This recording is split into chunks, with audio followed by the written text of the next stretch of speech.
नमस्कार मंडळी, वनभोजनाचा आनंद घ्यायचे ना, तर चला आमच्याबरोबर काळू नदीच्या तीरावर.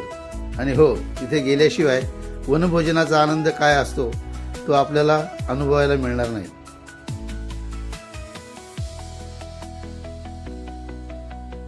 आम्ही सर्व कुटुंबासह काळू नदीच्या तीरावर गेलो आणि सर्वांनी मिळून वनभोजनाचा कार्यक्रम केला. लहान मुलांनी नदीत डुंबण्याचा आनंद घेतला. सर्वांनी मिळून नदीच्या काठावर जेवण बनवले आणि वनभोजनाचा आनंद घेतला.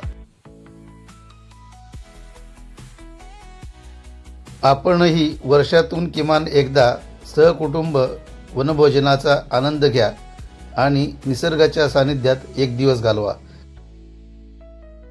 व्हिडिओ आवडल्यास शेअर करा, लाईक करा आणि सबस्क्राईब करा.